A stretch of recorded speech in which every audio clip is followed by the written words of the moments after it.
Protection. Don't miss out. That's every Tuesday morning at 8:20 and every Thursday at 8:25 a.m. Stay protected, stay informed with Nationwide 90 FM and Design Privacy.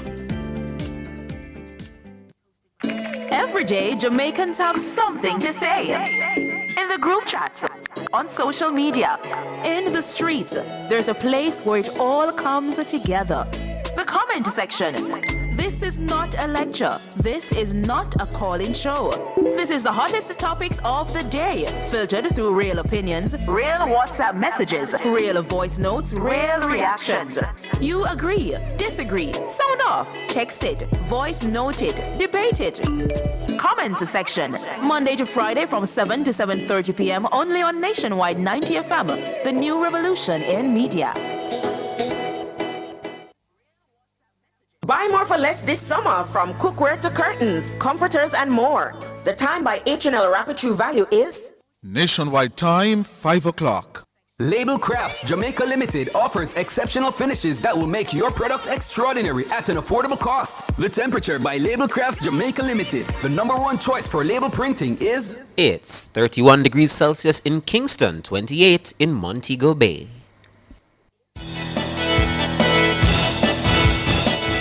From the Nationwide News Network, comprehensive, incisive, tough. This is Nationwide at 5. Good afternoon, I'm Robeanne Williams. And I'm Mahiri Stewart. In Nationwide News at this hour, our health study finds that most Jamaicans want the government to regulate minors' usage of social media. ODPEM insists the Support Jamaica website is an official government platform that works under its control. 2 inmates at the Tower Street Adult Correctional Center charged with murder. National Security Minister believes that migrating criminals are fueling the crime spike in Manchester. I think what you had is a migration of individuals from western parishes to Manchester, and since then Manchester has developed their own internal groupings. JUTC renews its appeal to the public to ID suspected arsonist. In news from the rest of the world, Guyana police file murder charges against captain and crew in deadly boat incident. Netanyahu praises first meeting with Trump since launching the war against Iran. In sports, West Indies beat Pakistan by 90 runs in first test in Trinidad. And later in our broadcast, in our cover story at 5:35, the St. Andrews Central Police says interpersonal and domestic conflicts have become a greater concern than organized gang violence. The commanding officer, Superintendent Mark Harris, will join us. In the nation's business at 6:25, a health ministry study is recommending that the country develops a national framework for social media use among minors.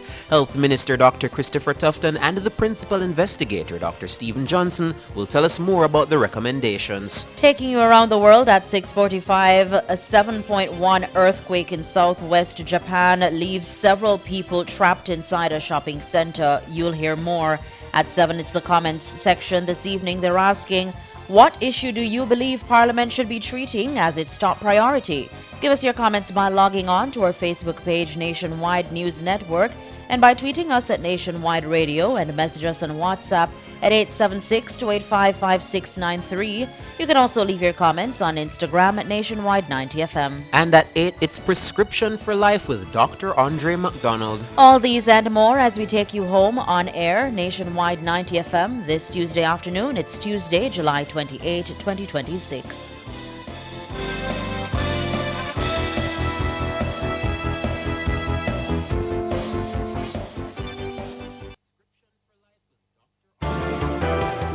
If it's news, it's got to be Nationwide 90 FM.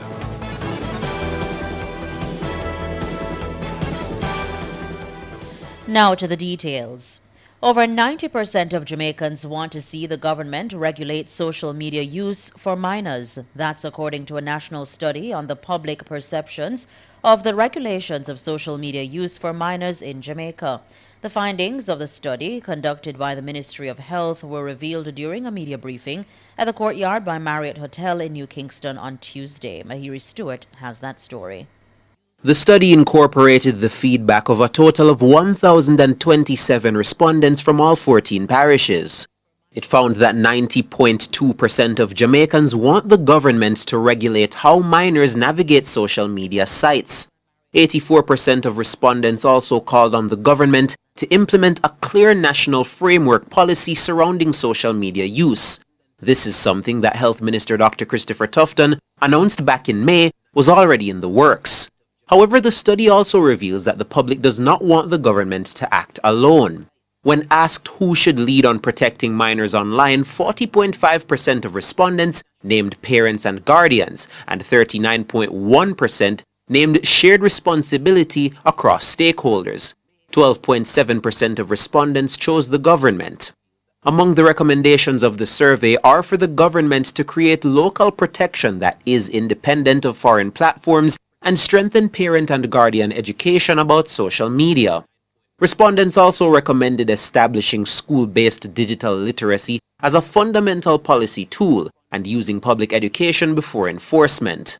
The respondents were questioned about adverse social media encounters that minors had throughout the past 12 months. The most commonly reported experience was sleep loss, anxiety, or emotional distress linked to social media use at 16.9%.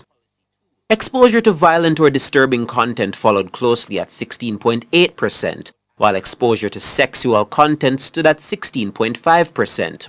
Respondents generally favored a parental consent threshold in the mid-teen years for both opening social media accounts and accessing certain social media platforms. The mean suggested age for requiring parental consent to both open an account and for restricting access to certain social media platforms was around 14 years old. When asked about the best way to regulate social media use for minors in Jamaica, parental control received the highest response at 28%. Age verification and restriction followed at 14.8%, making it the second most selected option. Mahiri Stewart for Nationwide News. The Support Jamaica website is an official government platform that works under our control. That's the word from the Office of Disaster Preparedness and Emergency Management, ODPEM, as it seeks to clarify the ownership, hosting, and financial arrangements for the platform used to coordinate relief donations for Hurricane Melissa. ODPEM released a statement on Tuesday to address the matter following concerns raised at Parliament's Public Accounts Committee, PAC, last Wednesday. Robian Williams reports.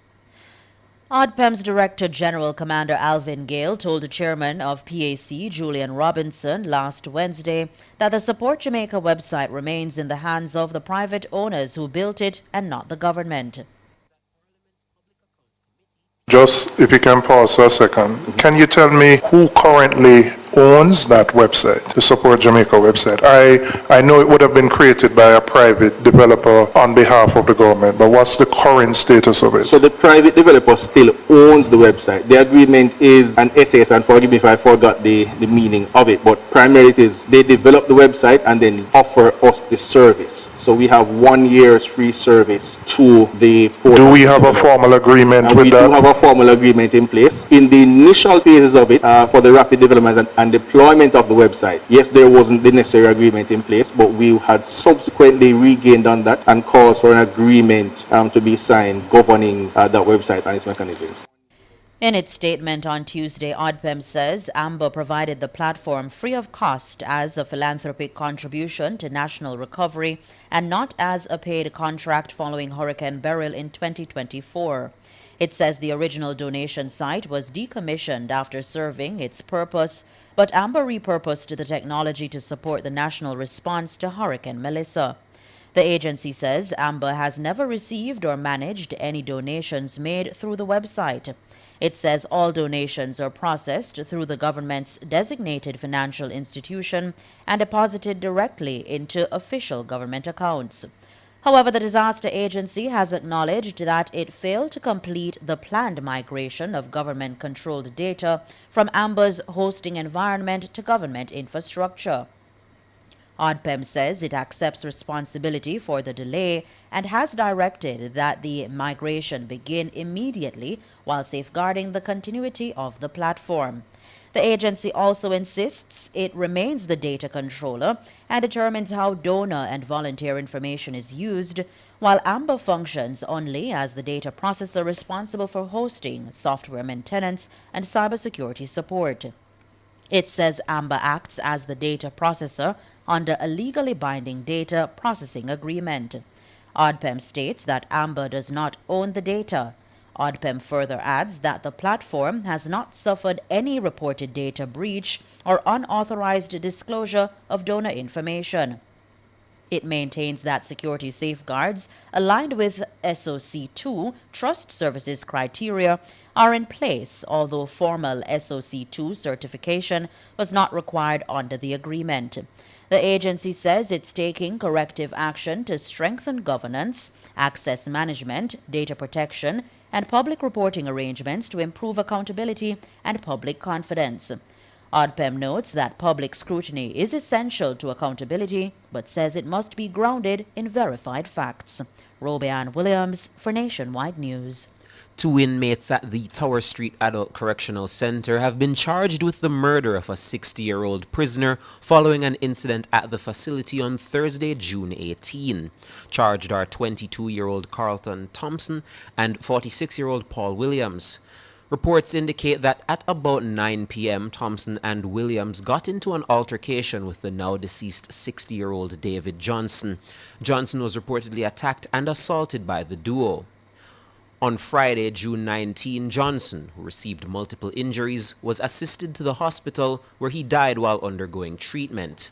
A post-mortem report revealed that Johnson died due to multiple instances of blunt force trauma.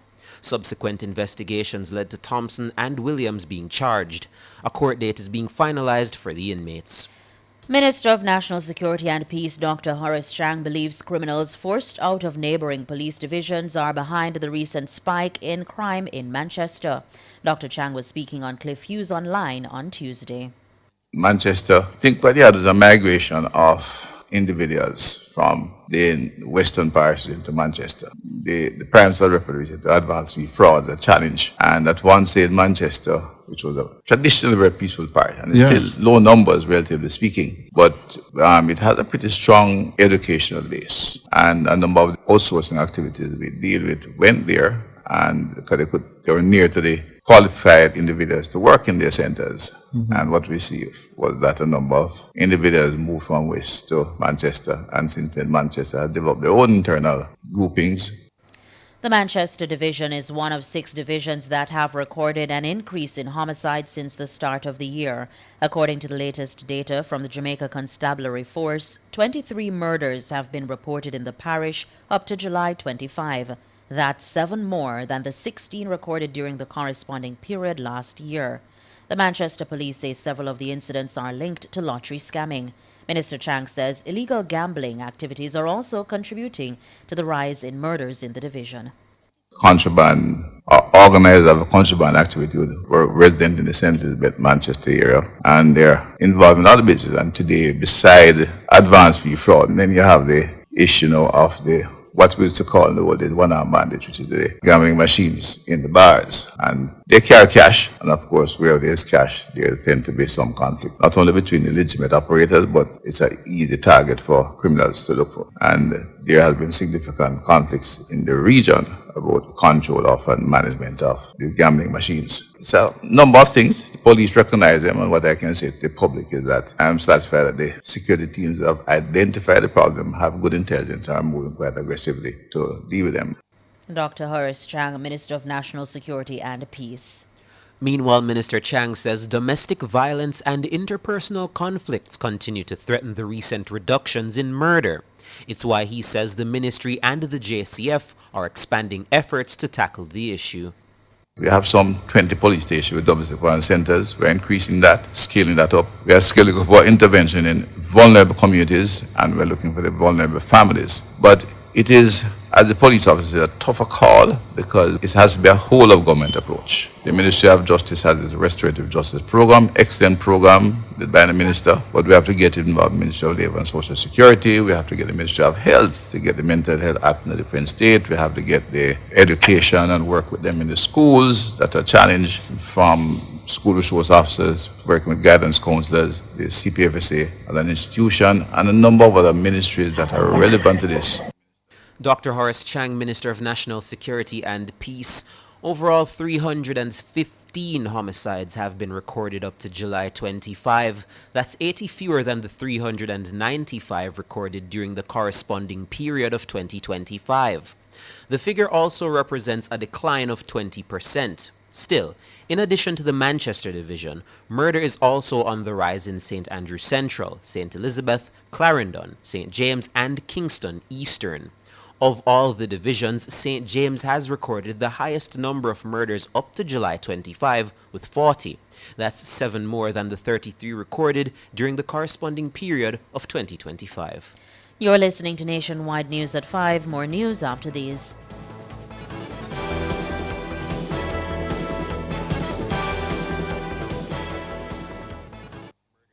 It's IQ Optical's sizzling summer sale. For this month only, get 50% off lenses when you purchase a frame. Kids get free lenses with a purchase of a frame. Make the intelligent choice with IQ Optical. Conditions apply. The time by IQ Optical is 5:15. Termites, rodents, or birds infesting your home or office? Call Rentokil Initial, the pest expert, at 876-926-4236 for a free pest assessment island-wide. The temperature brought to you by Rentokil Initial is... It's 31 degrees Celsius in Kingston, 28 in Montego Bay. The Ministry of Justice and Constitutional Affairs wishes to advise the public that effective Monday, July 27, the Attorney General's chambers will be relocated to the 4th floor of 1 Belmont, 1 to 3 Belmont Road, Kingston 5, and will accept service of court documents, correspondence, and all other items at that location. The Ministry apologizes for any inconvenience this change may cause and thanks you for your understanding. Continuing the news. Opposition spokesperson on information Nikisha Burchell declined to comment further on the leaked voice notes of PNP members discussing how to hinder the implementation of the National Reconstruction and Resilience Authority, NARA. At a PNP press briefing on Tuesday, Burchell was asked if she would condemn the remarks, but she offered no comment. Siobhan Campbell tells us more. PNP General Secretary Nikisha Burchell declined to comment further on the leaked voice notes of PNP members discussing how to hinder the implementation of the National Reconstruction and Resilience Authority, NARA. The PNP has come under intense backlash for the voice notes in which 2 of their members seem to be debating how to criticize the government's execution of NARA. One of the remarks was that casting CEO of NARA, Major General Anthony Anderson, as a facilitator of corruption would not fly with the public given his record in public service. Another voice note spoke of putting up potential roadblocks to NARA at the parish council level. Opposition leader Mark Golding addressed the controversy during a meeting of the party's National Executive Council on Sunday. While suggesting the comments were not in line with official party positions, he did not issue a full-throated condemnation. At a media briefing today, spokesperson on information Nikisha Burchell was asked to name the individuals in question and what disciplinary action, if any, they would face. She suggested it was an internal party matter. Okay, well, the leader of the opposition spoke on this on Sunday. I believe you would have been privy to what he shared. What our internal workings have been is not for the public discussion in terms of how we are speaking with those who are in those conversations. When asked if she would condemn the comments herself, the PNP Deputy General Secretary again backed away. Well, Mr. Golding is not here today for you to ask him further about his position, and so... I'm asking your position. Well, what was suggested in that voice note? As I've said, the leader of the opposition has stated our position on that topic, and that's the extent to which we're going to be speaking about that. What we would like to speak about is NARA, and the very fact that months after Hurricane Melissa, many families remain under tarpaulin, while billions of dollars have been left in accounts to languish. When pressed on whether the PNP could assure Jamaicans its membership would not seek to frustrate the implementation of NARA, Burchell had this to say. Well, the leader of the opposition was clear about the party's position on NARA. He actually named a representative to support us on the committee that manages NARA. can't remember the name of it now. Jamrock, right. So it means, therefore, that we have a representative there who will share with the committee our position. The People's National Party has been at the forefront of getting relief to people in disaster. We have shown by our action, we have shown by our words and our public statements that we support any initiative that will get relief to families who need that relief. Siobhan Campbell for Nationwide News. World in a Minute is brought to you by ABC Electrical Sales. We make things as easy as ABC. Hose Assembly and Supply, equipping Jamaica for success. And Charles O'Connor Consulting Network, COCN, driven by international accounting standards, modern technology and integrity. The World in a Minute. Police in Guyana filed murder charges on Tuesday against the captain and 2 crew members of a state ferry that capsized, killing more than 70 people. 30 people remain missing. Accused are 40-year-old Captain Kevin Price, his chief mate Rondell Roberts, and cargo superintendent Delon Granderson. They appeared in court on Tuesday but were not required to enter pleas. No attorneys were present for them. Authorities believe over 170 people were aboard the ferry that capsized in the Atlantic waters before reaching its destination. It was the South American nation's worst maritime disaster on record. Israeli Prime Minister Benjamin Netanyahu said he had an excellent meeting with President Donald Trump at the White House on Tuesday. It's their first sit-down since launching a joint war against Iran. The meeting offered Netanyahu a chance to smooth out strains in his political relationship with Trump. According to the White House, the closed-door meeting lasted over an hour and was positive and productive. The White House did not immediately offer further details. World in a Minute was brought to you by ABC Electrical Sales. We make things as easy as ABC. Hose Assembly and Supply, equipping Jamaica for success. And Charles O'Connor Consulting Network, COCN, driven by international accounting standards, modern technology and integrity. Recapping the top stories making nationwide news at this hour, health study finds that most Jamaicans want the government to regulate minors' use of social media. ODPEM insists the Support Jamaica website is an official government platform that works under its control. 2 inmates at the Tower Street Adult Correctional Center charged with the murder of a 60-year-old man. I'm Robeanne Williams. And I'm Mahiri Stewart. You can find the news on our website at nationwideradiojm.com, and please feel free to join the Nationwide Family Club at patreon.com/Nationwide News Network. News next, the headlines at 6.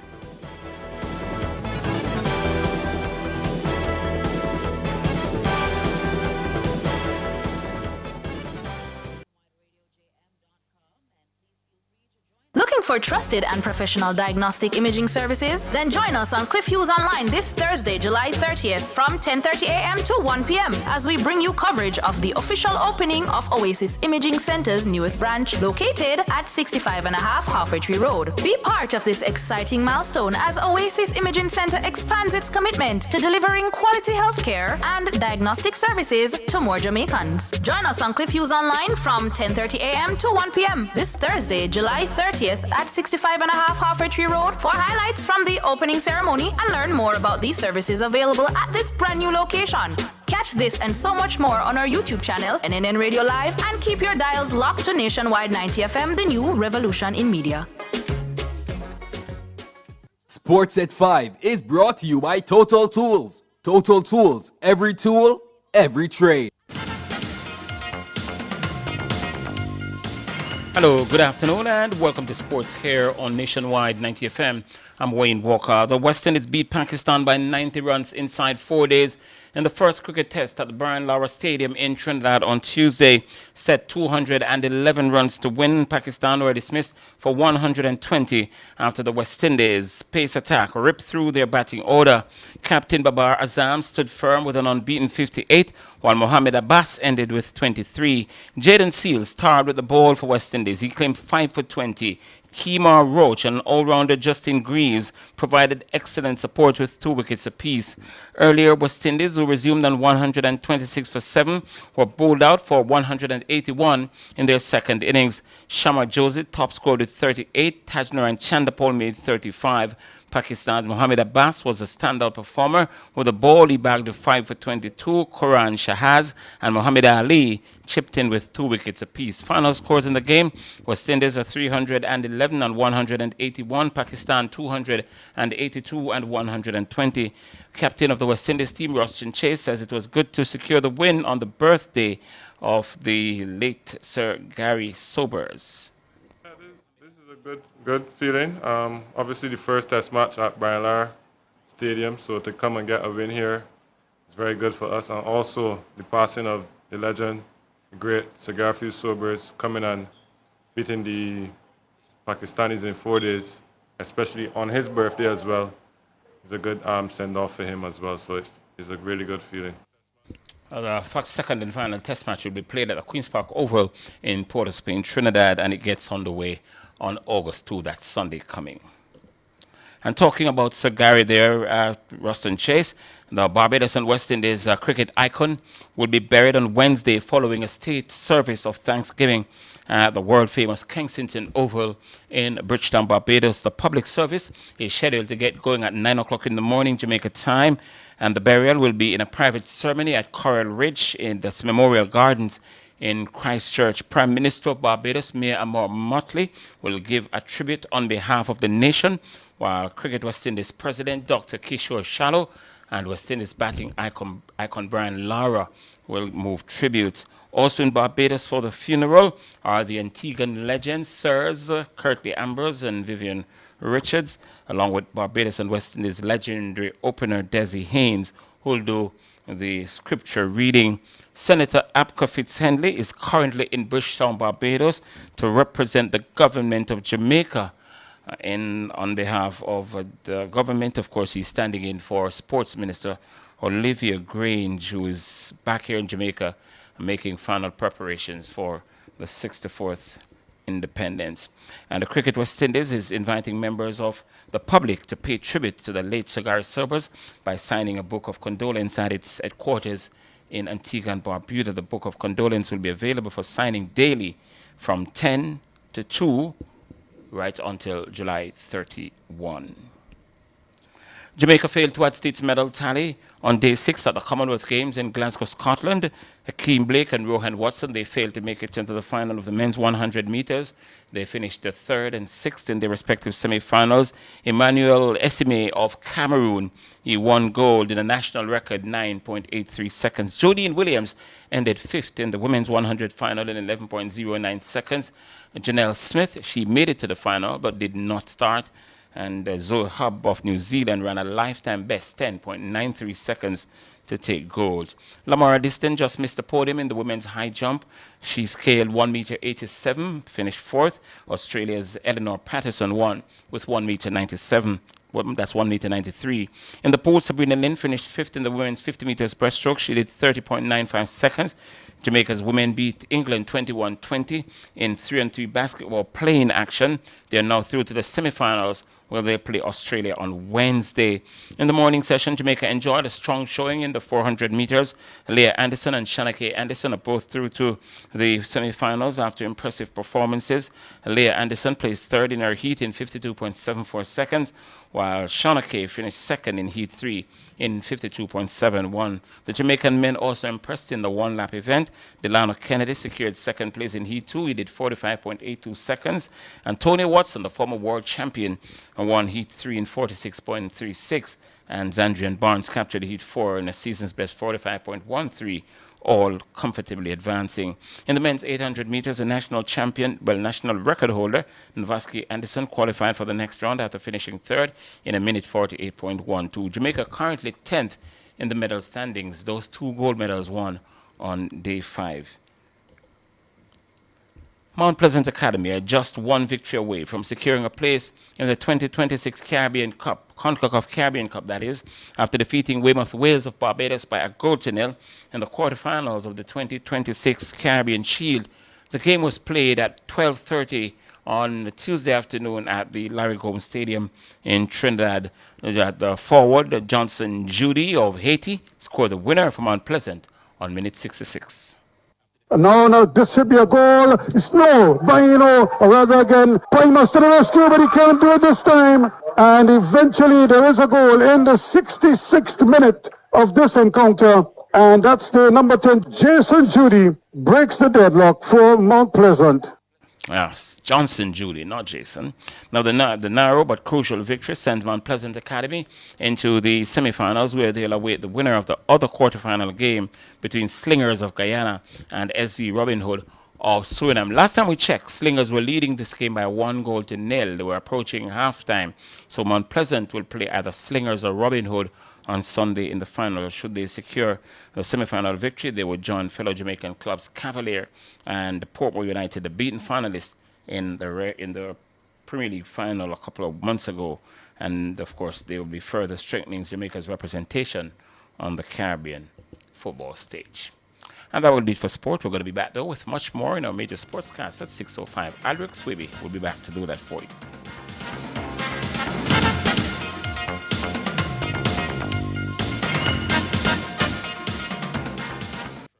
Sports at 5 was brought to you by Total Tools. Total Tools, every tool, every trade. For all your custom framing, printing, graphic design, and purchase of art, Make It Frame Art Jamaica Limited, serving you for over 40 years. The time by Frame Art Jamaica is 5:30. From the vibrant waterfront setting of Ocho Rios Bay Beach to the breathtaking seascape of Laughing Waters, discover exceptional venues for your special events. The temperature by the Urban Development Corporation is 31 degrees Celsius here in the nation's capital, Kingston. It's 28 in the western city, Montego Bay. Get a T-Tag and lock in your toll rates for the next 90 days. Effective Saturday, August 1st, 2026. There will be some changes to the toll rates at the Portmore, Spanish Town, Vineyards, Maypen, Tollgate Mainline, and Tollgate Ramp toll plazas. But with a T-Tag, your rate will remain unchanged until October 31, 2026. Plus, all Class 1 and Class 2 T-Tag customers will get their 10th weekly trip through the same toll plaza free. Visit transjamhighways.com for the upcoming rate changes. Don't pay more at the toll booths. Get your T-Tag today from any manually operated toll booth on Transjam Highways. As a taxi man, every mickle make a muckle. I see him way so, BCIC Easy Pay stay. Having 11 months to pay my car and home insurance, little by little, puts me at ease. Exactly. With my type of business, I don't have to fret about paying big money, yet always covered. Get as much as 11 months to pay your car and home insurance while enjoying 100% coverage with BCIC Easy Pay. Every great project starts at Creative Building Finishes, Jamaica's only choice for the best tiles, best bathrooms, and best kitchens. Whether you're designing, building, renovating, or selecting materials for your next project, we offer exceptional quality, standout designs, and expert guidance you can trust. Visit our showroom in Kingston or Traxall, or explore a full range online at www.creativebuildingfinishes.com. Creative Building Finishes, your beautiful finish begins here. Do you have a consumer-related issue? Want to learn more about matters concerning you as a consumer? Well, keep it locked to Nationwide 90 FM for the Consumer Hour with me, Nora Gay Banton. Weekdays from 9 to 10 a.m. For all your consumer-centric matters, stay tuned to the Consumer Hour on Nationwide 90 FM, a revolution in media.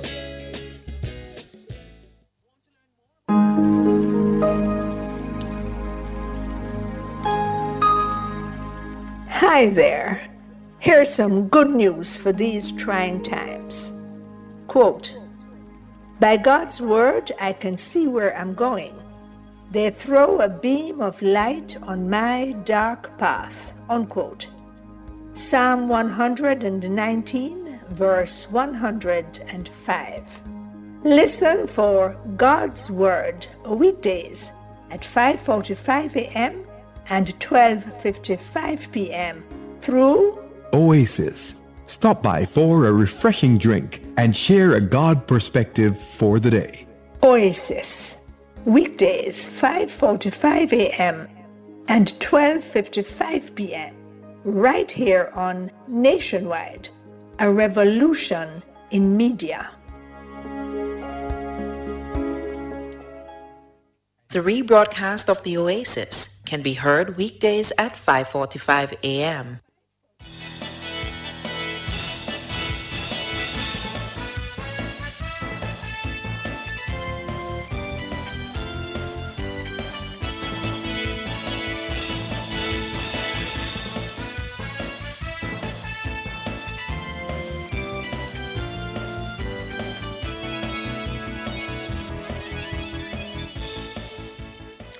Good afternoon, listeners, viewers. It is time for Nationwide at 5. Thank you for joining me for the cover story. I'm your host for the afternoon, and later in the evening, Siobhan Campbell. And again, special shout out to our YouTubers, Albert Morgan, VBP, Howard Irving, Blessed Marcia Favor, Booker T, Mark Peart, Marlene P, all of you, thank you again for joining us on this journey.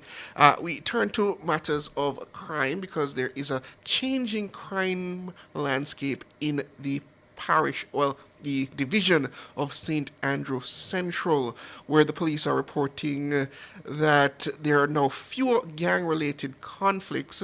However, there's a growing concern about deadly interpersonal disputes.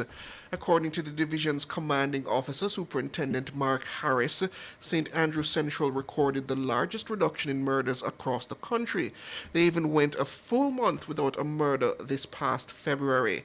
But speaking on a recent episode of the JCF's Force for Good podcast, Harris said gang conflict, as difficult as it is easier to police than what's replaced it. He says interpersonal and domestic disputes are proving far less predictable than organized gang activity, since police generally know where gangs operate and who they're in conflict with. According to JCF statistics, the division has recorded 26 murders up to July 25 this year. This represents an increase of 30% when compared to the same period last year. There's also been a 4.8% increase in shootings. However, on the other hand, there has been a 69.2% reduction in incidents of rape, a 26.3% reduction in robberies, and a 36.4% reduction in break-ins. Well, Superintendent Harris joins us now to discuss what's driving this shift in violence and what can be done to address it. Good afternoon, Superintendent. Good afternoon, sir. Good afternoon. Thanks for having me. It is good to have you on. So please explain to us this dichotomy. While you've brought the matter of gangs under control, you still have this now growing issue of interpersonal violence. Yes. So interpersonal violence and basically domestic violence are the issues that we are concerned about. Now, St. Andrew Central, as you know, it is central to the corporate area. All divisions circle around St. Andrew Central. We're in the middle. Kingston West, St. Andrew South, St. Andrew North, the Constant Spring division there. Also Kingston East, Kingston Central, Kingston West. So those divisions circle us. Now, a lot of issues that happen, both domestic disputes and interpersonal issues, most of them are not really associated with persons living in the St. Andrew Central Division, but persons passing through, working. I can tell you last week, Sunday before, 2 men along Mullines Road, Cooper Drive, were picking hockey from a premises not belonging to them, and they had a dispute about who should pick the hockey. One of them is a unsound man, and he was stabbed and killed by another person with his stick who came from the Kingston Central area down Orange Street side, and stabbed him and killed him over just picking hockeys on a premises that is owned by a resident there, not knowing that they were even on the premises stealing the hockey. We ever catch that person and charge a person, but I'm telling you, these are some of the things that happen out of context. Yeah. And under those circumstances, because as you suggested, I mean, we don't want to see gang violence, but it's predictable. You to most sense understand the players involved and their motivations now. So I imagine this tackling matters of interpersonal issues, there is a shift required in terms of how you police that. Yes, and that is a challenge right now, and you're perfectly right. We have been meeting with my assistant commissioner and other stakeholders to treat with this because, you know, it is not detectable. It is not easy to detect where the next interpersonal or domestic issues will come from. You know, person just walking on the street, have a conflict, and they ended up killing someone. And that is the challenge we have. We have done all effective policing to treat with gang as also criminal, which that is also all its own from last year. But the gang violence is down, and we appreciate that. But our struggle now and challenge is to treat with the interpersonal and the criminal to some extent. But the interpersonal and the domestic is what causing us a lot of challenge just now. But we are working on it because I can tell you that we have the Domestic Violence Center for Hereford right in my Matilda's Corner, one of my police stations. And I can tell you there are so many cases reported since January. And I want to tell you, even men attending the center to report domestic violence, different from ones that are referred by other stations and divisions for that to be dealt with amicably. So it is a growing concern, and it is very challenging because you don't know how to police it when you cannot detect it. And are the police well equipped for these kinds of scenarios? Because, I mean, you have to be everything to somebody on potentially what is going to be their worst day. You have to be their life coach, their negotiator, their therapist. Is the police force properly equipped to handle a situation like this? Yes, the police force is well equipped to handle this. But sometimes when we detect them or they come before us, it is easy to treat with. But when it is not detected or reported, that is where the incident, like the one I mentioned before, there was no sign that two persons who stealing actually would stab each other. And, you know, even a construction site a couple months ago in June, two men from different communities from the St. Andrew Central Division were working on a construction site and both stabbed each other. One died and one is still in hospital battling for life. These are the challenges that we have. And on that same matter then, I suppose the important part is community engagement. Are you able to make any inroads on that matter so that people feel comfortable to come forward? We are high on community engagement. And you know, our division is very diverse. We have the upper class, in a sense. We have the middle class, and we have inner cities too.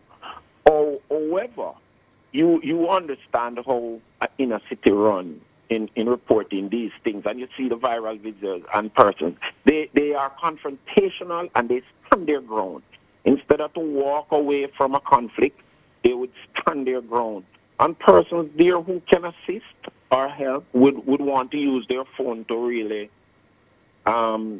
take videos or pictures rather than, you know, separating persons and having a, you know, friendly talk or try to you know, minimize the whole conflict and the dispute. So, but on the other hand of training, we, as I said, our division is blessed to have a domestic violence center where everybody in the corporate area, every division will bring their issues there. Kingston West, St. Andrew South, they bring their issues, Kingston Central, to our center, where it's located at Mats Corner Police Station. But we train our members. From the college, we have our also internal training by my divisional training sub-officer at the division that train members in these conflict resolution and I know to treat with dispute. We have justice of the peace that assist us, and I can name a few that are well known within the corporate area. So we are high on it. Community meetings and engagement it surpassed last year, and last year was one of our best engagement with communities, keeping widely publicized meetings, informing persons in the stadium gardens area. The sub-officer in charge of the stadium police every week is out there and inviting us, some of us, the gazetted officers, to these meetings and widely publicized meetings. And Swallowfield and Stadium and Nannyville, that gave us a lot of young conflict last year. Believe it or not. I don't want to count, but I can say 0 in that era so far this year. That's good news. Very good news. So we are trying to get back, but it's the gang conflict is under control, but the interpersonal and also the criminal one, like you'd heard about a couple months ago, where a man drew $10 million and he was on way to the financial institution when he was attacked by 2 men, and he was shot and killed right along Arthurtree Road. However, the money was not stolen, and we went to KPH, he pronounced it, and we retrieved every single dollar. That is one of the criminal issues, which is not gang conflict or interpersonal. So we St. Andrew Central, thousands of persons pass through. Yes. New Kingston, Crossroads, those areas. Yeah. We have to have public order teams out there. From the transport center, you would observe them if you pass at here regular. They are there to mitigate and prevent these type of things in that area. So the St. Andrew Central Division is not an easy division to police, because it's a every minute counts. It's a very cosmopolitan area, yes. Yes, every minute counts, yeah. Please, stay with us, Superintendent. We're up on a break and then we come right back.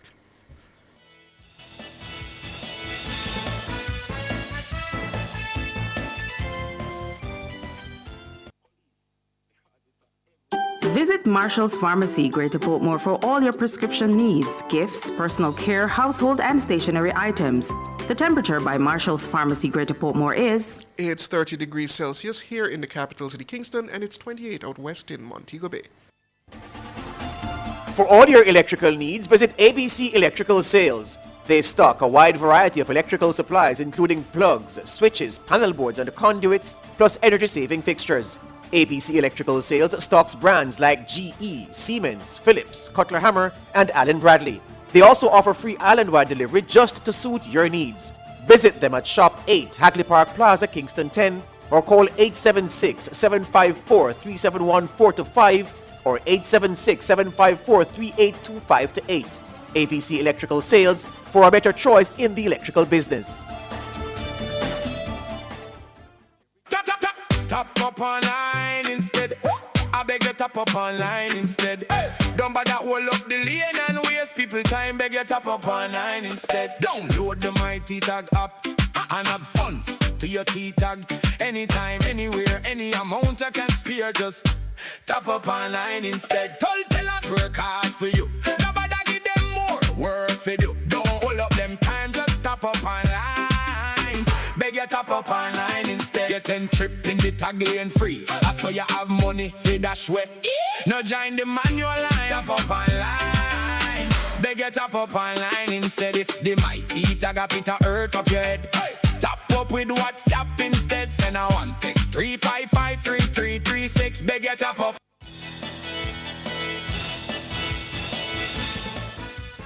Welcome back, listeners and viewers, to the cover story. I'm your host, Siobhan Campbell. We are talking about the concerns of interpersonal violence in the St. Andrew Central Police Division. We have with us the commanding officer for that division, Superintendent Mark Harris. So, tell me, when we talk about interpersonal conflict, is this now separate and apart from what used to be a historical concern of reprisal killings happening? Is that still a concern, or is this just simply spontaneous violence? Yeah, so reprisal killings are different from interpersonal. So you can, the category, so reprisal can be for anything. It can be as a result of gang, as a result of anything somebody want revenge for an issue that was not properly ventilated. However, interpersonal is when persons have disputes or conflicts and they use force and violence to hurt each other or one hurt the other, whichever, in a situation that could be avoided and prevented. So it doesn't need the use of a gun or knife. It can be anything. Because if I can give you some breakdown here, in that we have 7 stabbing incidents where persons lost their license to start of the year. Oh dear. 7 knives. Even last week, Friday, I can tell you, couple had a dispute. None of them live in the St. Andrew Central Division. Both of them are from Waterhouse, Binns Road, that side. And the female stabbed the young man and he was killed, pronounced dead at the University Hospital of the West Indies. And we have to have that on our stats. No detection, nothing at all until we get the call that a man is injured. It sounds sooner because, as you pointed out, Central St. Andrew is essentially the coming together of a lot of communities, and even wider, a lot of Jamaicans just travel through that area just to go about their day-to-day. It sounds like in the matter of interpersonal conflict, it's beyond just a single division needing to have a better way of policing. It seems like you need to have a national conversation in terms of not just the JCF, but just wider society on this topic. Yes, definitely. And we need, stakeholders and other persons to come on board. I can tell you also that the other day, myself with, and my team, management meeting, we were discussing about other, agencies. We had someone of unsound mind that was giving trouble. And sending the police out there, we have to brief them in every single level of force to ensure that it doesn't result in the police have to take out that person. So we had to send a team that is trained more than another team, and the other team to back them up if it girls. And it was dealt with amicably. I want to tell you, we have to use a conventional method to restrain him, not even using handcuff before we could reach to handcuff, because we couldn't get that close. And he was taken to the mental, to the Bellevue Hospital, and he was treated there. But it is like it's our responsibility to control that situation before it has even reached. So sometimes we are wondering if the mental health persons could come on board to assist us. There are so many homeless and people on the street, and it's the police alone have to be treating with these people, and they are violent at times because their minds are not in the right frame of mind. They are not in the right frame of mind. As I said earlier, it's unfortunate, but the police oftentimes has to be everything to somebody on what is going to potentially be their worst day. And as you said, you really do sometimes need the assistance from, say, the Ministry of Health, as in terms of mental health assistance. Are you getting it?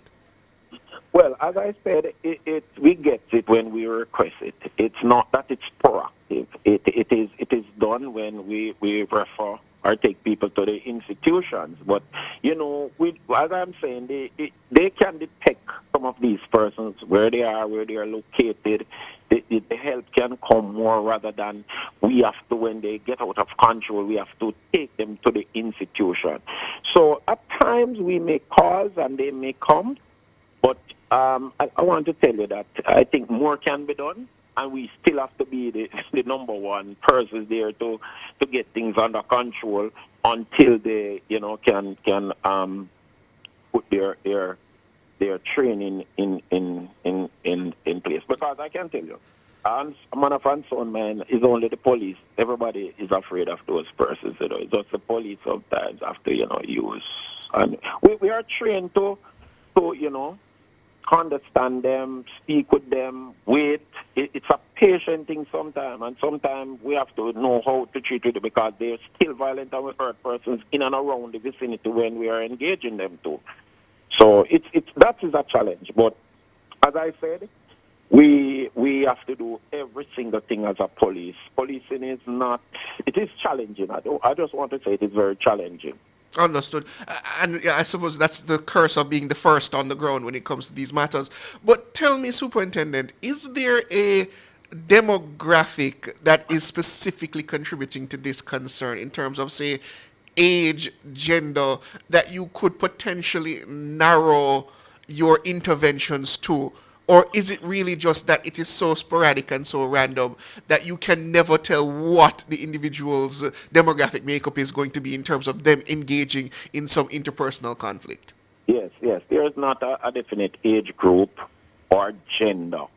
Right now, I can tell you, if you look at our data, both genders are violent against each other. Fightings and disputes, and no one, in past time, you could say that men are the stronger agenda and they will, overcome the ladies and do this. No, it's not that, because weapons are involved. And I can tell you, growing up as a young man, I believe that in those days, you would have a malice with somebody, or you just avoid the person. Nowadays, it's not happening. There's no love, People just ready to. I believe a lot of persons don't know that the disputes and conflicts can find amicable solution outside of violence, because some of them are senseless. The female that we took in the other day that stabbed the young man, when we questioned her, it was just senseless. There was no reason for it. It didn't reach the point where she had to do that. The young man didn't have anything in his hand either. Yes, he was a little aggressive, and men with a voice and these things and saying words that is not so nice. But it didn't have to go that far. Now she's in jail charged for murder and will be spending a lot of time with us. It is very unfortunate. And Superintendent Harris, I don't know, as I said at the beginning, you say you are equipped for it, but I genuinely don't know if the scale of this problem is a matter that the police themselves are capable of dealing with. We fundamentally have a problem of civility in Jamaica that needs to be addressed. The root of that problem needs to be addressed before we can even call in the police to deal with the aftermath of that lack of civility. That's my genuine opinion on this matter. But Superintendent Harris, thank you for joining me this evening to shed some light on the concern. And blessings, sir, and thank you to everyone. Have a great evening, sir. Have a good afternoon, sir. So yes, listeners, I don't think it comes as a shock. I think the Prime Minister has spoken about it, the opposition leader has spoken about it. The country has fallen out of favor when it comes to matters of civility, how we treat with one another on just a daily basis, where a simple conflict that could have been worked out with just words unnecessarily escalates to somebody being stabbed or shot to death. And I just don't know where do we bring ourselves back from the brink in this manner. It's just not healthy for society to be so on edge, unable to back down from just the simple, mere challenge of someone talking about, for example, your mother, or saying something disrespectful, where you feel the need to escalate it to the point that you have to pull out a ratchet knife. Boy. But that's where we have to leave the cover story, listeners. Please stay tuned for the headlines, and we will be back here at 6:25.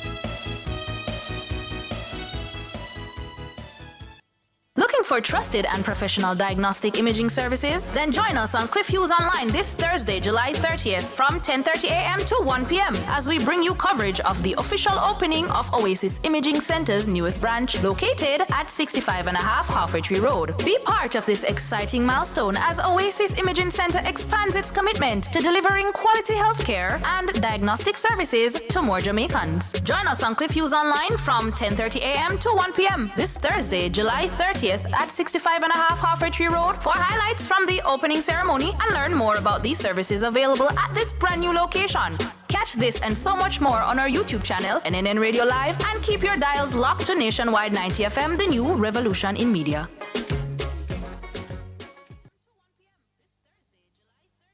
He never shies away from taboo topics. Boy, things after dark. The most riveting discussions. Boy, things after dark. Topics that are shunned by society. And everything else in between. Boyatings After Dark with Korean Boyatings this and every Wednesday from 8 to 11 p.m. on Nationwide 90 FM. You can't miss. What's buzzing? Celebrity outfits. Is that a hit or a miss? Bust the odds. Jamaica's Got Talent. Wait, war man. Hot takes. Talk up the takes. Actual factual. Life is short. Boyatings After Dark. Come get your mind blown. And your curiosity explored.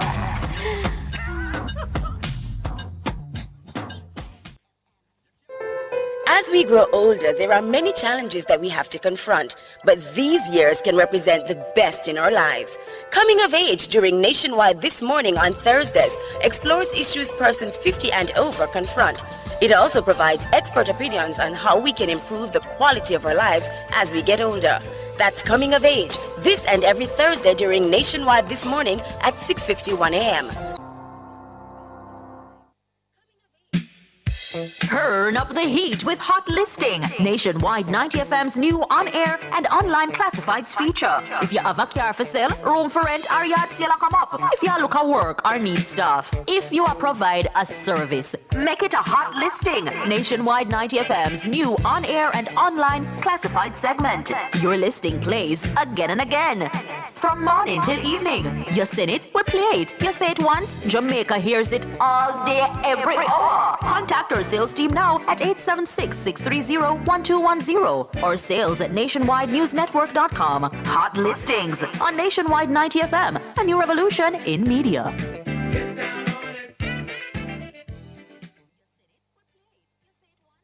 It's Monday, get over your blues. Or Tuesday, Wednesday, Thursday, Friday. The E-Zone is here for you. With this thing of Honeybee And Korean Boyatings from 3 to 5 p.m. on Nationwide 90 FM. We've got your entertainment news. Then we want to hear your views. What you say? The time brought to you by Guardian Life. Live secure, live easy is 6 o'clock.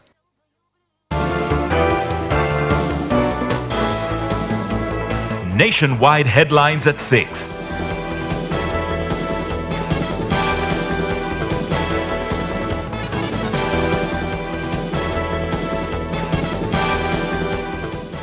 Good evening with the headlines at 6. I'm Shalois Michael.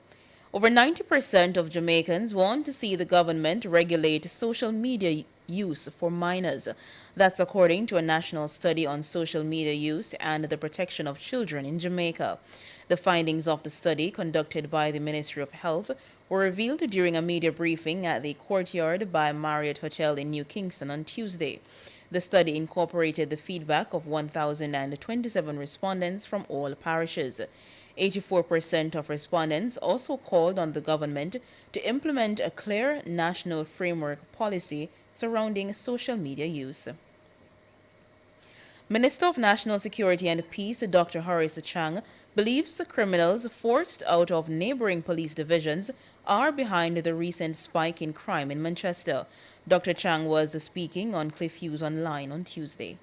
Manchester, I think what they had was a migration of individuals from the western parishes into Manchester. The Prime Minister referred to the advanced fee fraud, a challenge, and at one stage Manchester, which was a traditionally very peaceful parish, and it's still low numbers relatively speaking, but it has a pretty strong educational base, and a number of outsourcing activities we deal with went there, and because they were near to the qualified individuals to work in their centers. And what we see was that a number of individuals moved from west to Manchester, and since then Manchester has developed their own internal groupings. The Manchester Division is one of 6 divisions that have recorded an increase in homicides since the start of the year. According to the latest data from the Jamaica Constabulary Force, 23 murders have been reported in the parish up to July 25. That's 7 more than the 16 recorded during the corresponding period last year. Minister Chang says illegal gambling activities are also contributing to the rise in murders in the division. Contraband, organizers of a contraband activity were resident in the St. Elizabeth, Manchester area, and they're involved in other businesses. And today, beside advanced fee fraud, and then you have the issue now of what we used to call in the old days one-arm bandits, which is the gambling machines in the bars. And they carry cash, and of course, where there's cash, there tend to be some conflict, not only between the legitimate operators, but it's an easy target for criminals to look for. And there has been significant conflicts in the region about control of and management of the gambling machines. So, number of things. The police recognize them, and what I can say to the public is that I'm satisfied that the security teams have identified the problem, have good intelligence, and are moving quite aggressively to deal with them. Meanwhile, Minister Chang says domestic violence and interpersonal conflicts continue to threaten the recent reductions in murder. It's why he says the ministry and the JCF are expanding efforts to tackle the issue. We have some 20 police stations with domestic violence centers. We're increasing that, scaling that up. We are scaling up our intervention in vulnerable communities, and we're looking for the vulnerable families. But it is, as a police officer, a tougher call because it has to be a whole of government approach. The Ministry of Justice has its restorative justice program, excellent program led by the minister, but we have to get involved in the Ministry of Labor and Social Security. We have to get the Ministry of Health to get the Mental Health Act in a different state. We have to get the education and work with them in the schools that are challenged, from school resource officers, working with guidance counselors, the CPFSA as an institution, and a number of other ministries that are relevant to this. That's Dr. Horace Chang, Minister of National Security and Peace. Opposition spokesperson on information Nikisha Burchell declined to comment further on the leaked voice notes of PNP members discussing how to hinder the implementation of the National Reconstruction and Resilience Authority, NARA. At a media briefing on Tuesday, Burchell was asked to name the individuals in question and what disciplinary action, if any, they would face. She suggested it was an internal party matter. Okay, well, the leader of the opposition spoke on this on Sunday. I believe you would have been privy to what he shared. What our internal workings have been is not for the public discussion in terms of how we are speaking with those who are in those conversations. The PNP has come under intense backlash for the voice notes in which two of their members seemed to be debating how to criticize the government's execution of NARA. One of the remarks was that casting CEO of NARA, Major General Anthony Anderson, as a facilitator of corruption would not fly with the public given his record in public service. Another voice note spoke of putting up potential roadblocks to NARA at the parish council level. When pressed on whether the PNP would could assure Jamaicans that its membership would not seek to frustrate the implementation of NARA, Burchell had this to say. Well, the leader of the opposition was clear about the party's position on NARA. He actually named a representative to support us on the committee that manages NARA. Can't remember the name of it now. Jamrock. Right. So it means, therefore, that we have a representative there who will share with the committee our position. The People's National Party has been at the forefront of getting relief to people in disaster. We have shown by our action, we have shown by our words and our public statements that we support any initiative that will get relief to families who need that relief. Nikisha Burchell, opposition spokesperson on information. Those were the headlines at 6. I'm Shaloy Smichael. Sports is next.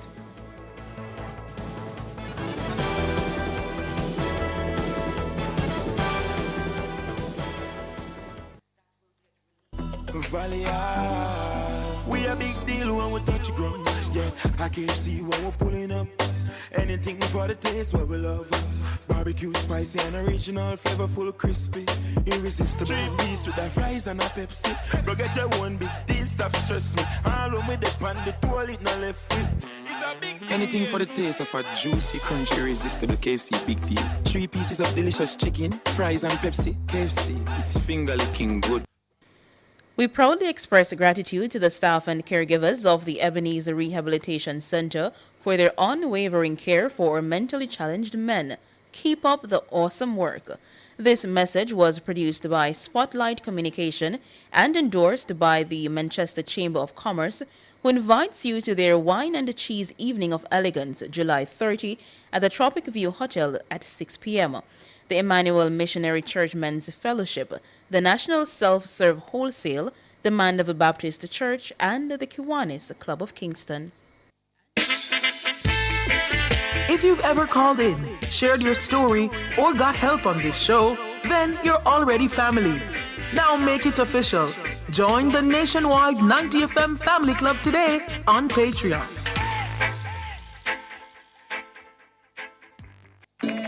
Every day, Jamaicans have something to say.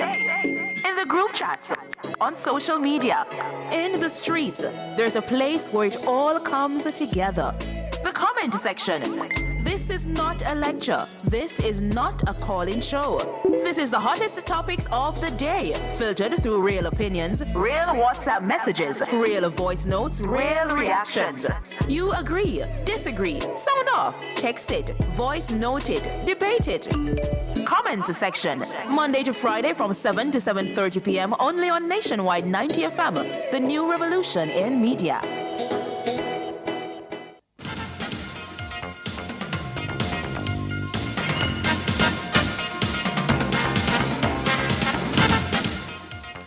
Good evening with your sports reporter, I'm Alwix Raby. We bowl things off with some cricket as West Indies defeated Pakistan by 90 runs inside 4 days in the first test at the Brian Lara Academy to take a 1-0 lead in the 2-match series. Set 211 to win, Pakistan were dismissed for 120 after the West Indies pace attack ripped through their batting order. Captain Babar Azam stood firm with an unbeaten 58, while Mohammad Abbas added 23. Jaden Seals starred with the ball, claiming 5 for 20. Kemar Roach and all-rounder Justin Greaves provided excellent support with 2 wickets each. Earlier, West Indies, who resumed on 126 for 7, were bowled out for 181 in their second innings. Shamar Joseph top scored with 38, while Tajnorian Chandapal made 35. Pakistan Mohammad Abbas was the standout performer with the ball, taking 5 for 22. Kuram Shadzad and Mohammad Ali chipped in with 2 wickets apiece. Final scores: West Indies 311 and 181, Pakistan 282 and 120. Captain of the West Indies, Ruston Chase, says it was a good to secure the win on the birthday of the late Sir Garfield Sobers. This is a good feeling. Obviously the first test match at Brian Lara Stadium, so to come and get a win here, very good for us, and also the passing of the legend, the great Sir Garfield Sobers, coming and beating the Pakistanis in 4 days, especially on his birthday as well. It's a good send-off for him as well, so it's a really good feeling. The second test is scheduled for the Queen's Park Oval in Port of Spain starting August 2.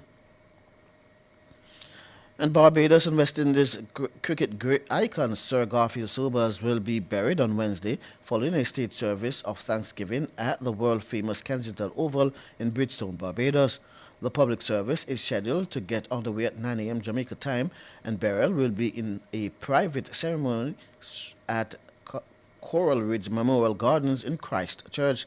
Prime Minister of Barbados, Mia Mottley, will give a tribute on behalf of the nation, while Cricket West Indies President Dr. Kishore Shallow and batting superstar Brian Lara will do tributes. Also in Barbados for the funeral are Antiguan legend Sir Kurt Ambrose and Vivian Richards, and Barbados and West Indies legend opener Desmond Haynes, who will do the second scripture reading. Senator Apka Fitzhenley is currently in Bridgetown to represent the government of Jamaica at the funeral service. Cricket West Indies, CWI, is inviting members of the public to pay tribute to the late Sir Garfield by signing a book of condolence at its headquarters in Antigua and Barbuda. The book of condolence will be available for signing daily from 10 a.m. to 2 p.m. until July 31. Now, Jamaica failed to add to its medal tally on day 6 at the Commonwealth Games in Glasgow, Scotland. Wayne Walker tells us more. Hakeem Blake and Rohan Watson, they failed to make it into the final of the men's 100 meters. They finished the 3rd and 6th in their respective semi-finals. Emmanuel Esime of Cameroon, he won gold in a national record 9.83 seconds. Jodine Williams ended 5th in the women's 100 final in 11.09 seconds. Janelle Smith, she made it to the final but did not start. And Zoe Hubb of New Zealand ran a lifetime best 10.93 seconds to take gold. Lamara Diston just missed the podium in the women's high jump. She scaled 1 meter 87, finished 4th. Australia's Eleanor Patterson won with 1 meter 93. In the pool, Sabrina Lynn finished 5th in the women's 50 meters breaststroke. She did 30.95 seconds. Jamaica's women beat England 21-20 in 3-on-3 basketball playing action. They are now through to the semifinals where they play Australia on Wednesday. In the morning session, Jamaica enjoyed a strong showing in the 400 meters. Leah Anderson and Shanna Anderson are both through to the semifinals after impressive performances. Leah Anderson placed 3rd in her heat heat in 52.74 seconds, while Shonake finished second in Heat 3 in 52.71. The Jamaican men also impressed in the one-lap event. Delano Kennedy secured second place in Heat 2. He did 45.82 seconds. And Tony Watson, the former world champion, won Heat 3 in 46.36. And Zandrian Barnes captured Heat 4 in a season's best 45.13, all comfortably advancing. In the men's 800 meters, the national record holder, Nvaski Anderson, qualified for the next round after finishing third in a minute 48.12. Jamaica currently 10th in the medal standings. Those 2 gold medals won on day 5. Thank you, Wayne. Now to some footballers. Mount Pleasant Academy are just one victory away from securing a place in the 2026 CONCACAF Caribbean Cup after defeating Weymouth Wales of Barbados 1-0 in the quarterfinals of the 2026 CFU Club Shield at the Larry Gomes Stadium in Trinidad on Tuesday. Forward Johnson Judy scored the winner on 66th minute. No, this should be a goal. It's no, Baino, or rather again, Primus to the rescue, but he can't do it this time. And eventually there is a goal in the 66th minute of this encounter. And that's the number 10, Jason Judy, breaks the deadlock for Mount Pleasant. Now, the narrow but crucial victory sends Mount Pleasant Academy into the semifinals, where they will face SV Robin Hood of Suriname. Robin Hood crossed Slingers of Guyana in another quarterfinal a short while ago. Should they secure a semifinal victory, they would join fellow Jamaican clubs Cavalier and Portmore United in the prestigious regional tournament, further strengthening Jamaica's representation on the Caribbean football stage. And finally, European football's governing body UEFA has reacted furiously to proposals from FIFA to seek private investment in its competitions, including the World Cup. FIFA, the sport's global governing body, said it intends to expand football development funding to more than $10 billion and invite third-party investment in a new venture. The story was first reported in the Financial Times and the Times, with the latter claiming the plans could potentially earn FIFA President Gianni Infantino tens of millions of US dollars. In a lengthy statement outlining the proposal, FIFA says it will invite third parties to make minority non-controlling investment in a new subsidiary, FIFA Forward Enterprise, FFE, to consolidate its commercial and event operations. The plan still needs to be passed by a vote of FIFA's 211 member nations, but if approval is granted, FIFA says Thrive Eternal is expected to lead the proposed investor group for FFE. Thrive is an American venture capital firm funded by Joshua Kushner, the brother of U.S. President Donald Trump's son-in-law, Jared. I'm Alex Raby, and that's your sports.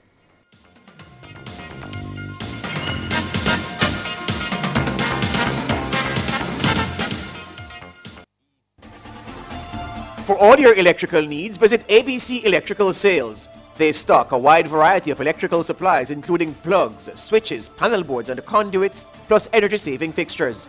ABC Electrical Sales stocks brands like GE, Siemens, Philips, Cutler Hammer, and Allen Bradley. They also offer free island-wide delivery just to suit your needs. Visit them at Shop 8, Hagley Park Plaza, Kingston 10, or call 876-754-3714-5 or 876-754-3825-8. ABC Electrical Sales, for a better choice in the electrical business.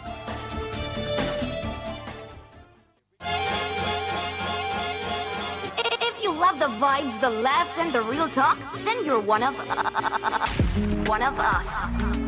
Don't just listen, belong. Join the nationwide 90FM Family Club on Patreon. The Jamaica Agricultural Society, in association with Hypro, presents the Hypro Denby Gospel Extravaganza 2026. Come out for some soul-stirring gospel music on Sunday, August 2, 6 p.m. on the Denby Showground, Maypen, Clarendon. We're closing the curtains on Denby 72 with performances by Kevin Downswell, John Mark Wigan, Prince Sarge, Jody and Pantry, and many more. Admission, adults 1,500, children 600 at the gate. Get your heart redeemed at the Hypro Denby Gospel Extravaganza, Sunday, August 2. Come and be blessed. Morning after morning, you've made Nationwide 90 FM part of your routine. So let's take this connection one step closer. Join the Nationwide 90 FM Family Club and be part of it officially on Patreon. Family.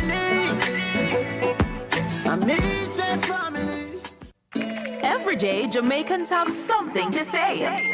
In the group chats, on social media, in the streets, there's a place where it all comes together.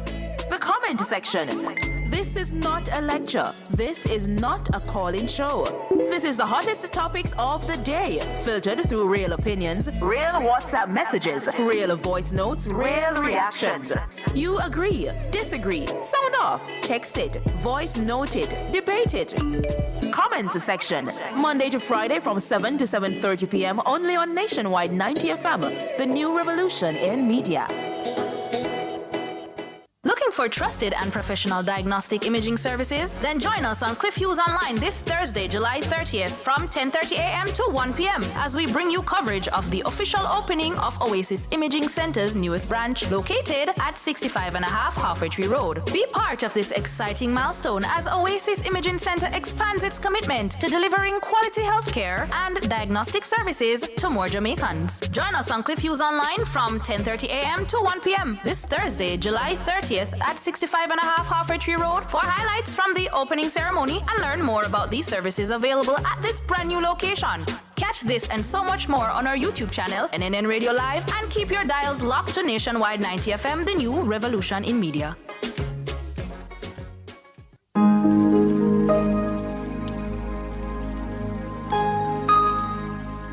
Hi there. Here's some good news for these trying times. Quote, "By God's word, I can see where I'm going. They throw a beam of light on my dark path." Unquote. Psalm 119, verse 105. Listen for God's word weekdays at 5:45 a.m. and 12:55 p.m. through Oasis. Stop by for a refreshing drink and share a God perspective for the day. Oasis, weekdays 5:45 a.m. and 12:55 p.m. right here on Nationwide, a revolution in media. The rebroadcast of the Oasis can be heard weekdays at 5:45 a.m. Wake up, Jamaica! It's another glorious day on Nationwide this morning.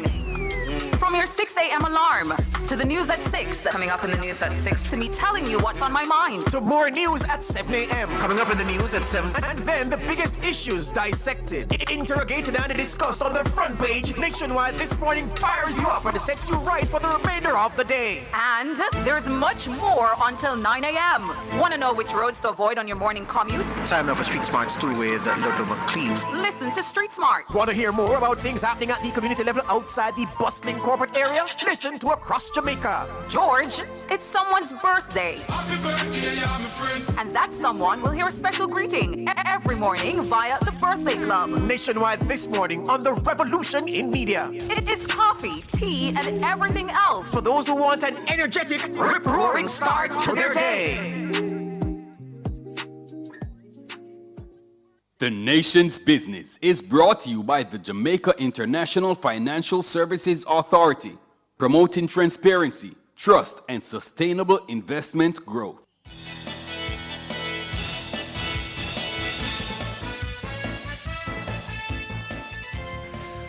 Good evening, listeners, viewers. Welcome back. It is time for the Nation's Business. Again, I'm your host, Siobhan Campbell. And we turn to a topic that is quite the hobby horse of mine, and that is a study on social media use among children, which has found that over 90% of Jamaicans want to see the government regulate minors' usage of social media. This is according to a national study on the public perceptions of the regulations of social media use for minors in Jamaica, done by the Ministry of Health. The ministry revealed the findings during a media briefing at the Courtyard by Marriott in New Kingston on Tuesday. Mahiri Stewart has that story. The study incorporated the feedback of a total of 1,027 respondents from all 14 parishes. It found that 90.2% of Jamaicans want the government to regulate how minors navigate social media sites. 84% of respondents also called on the government to implement a clear national framework policy surrounding social media use. This is something that Health Minister Dr. Christopher Tufton announced back in May was already in the works. However, the study also reveals that the public does not want the government to act alone. When asked who should lead on protecting minors online, 40.5% of respondents named parents and guardians, and 39.1% named shared responsibility across stakeholders.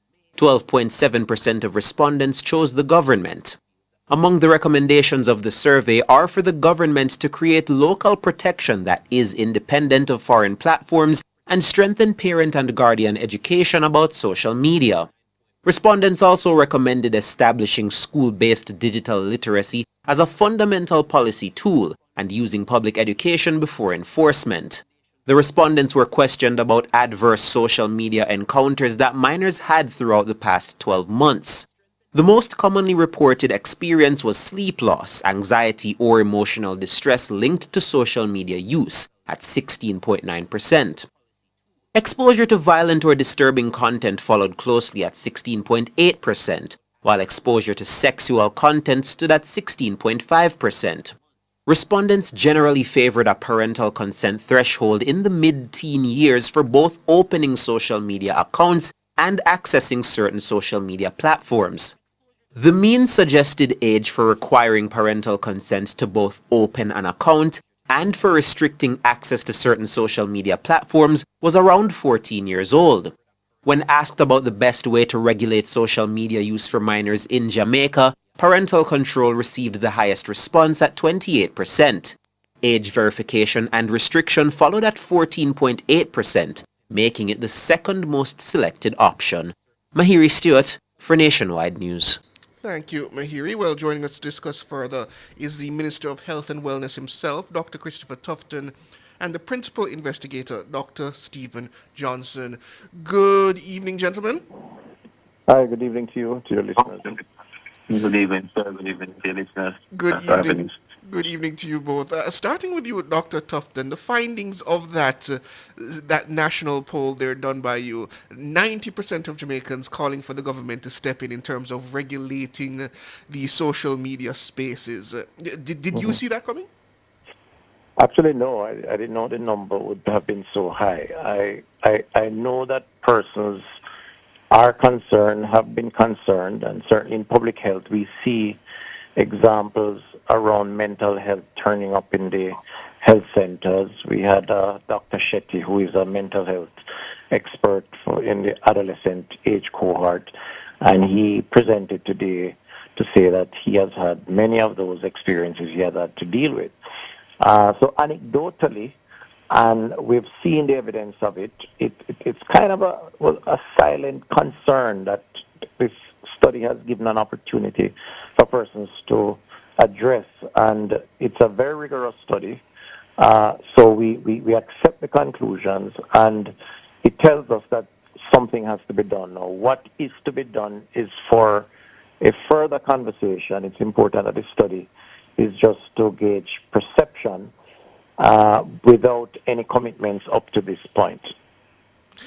And Dr. Stephen Johnson, in terms of the disaggregation of that concern about 90% suggesting the government have some regulatory authority in this arena, there still seems to be a leaning based on the information provided toward the parent being the one to lead on that in terms of limiting their children access. Indeed, persons are of the perception that parents should play a role and a functional role because, of course, minors would be under their immediate supervision. And also we need to draw attention to the fact that, yes, 9 in 10 persons indicated that they believe something should be done. But when further segmented in terms of suggestion and what is their preferred approach, most persons is asking for a balanced approach, in terms of social media regulation and supported by parental training or some online safety practices. And of course, this is followed by 28% for strong legal restrictions. So whereas the overwhelming majority said something should be done, they're more segmented as it relates to perhaps the direction in which we should go. And the sample of 1,027, I believe, is that representative of the national, of the nation itself, or is it a specifically targeted sample of, say, parents? Okay, so it's adults 18 years and older, because we would have to get special ethical clearance to speak to minors, and it's a representation of persons 18 years and over. And we try as best as possible in selecting the sample to make sure that it is nationally representative. So we did a two-stage sampling.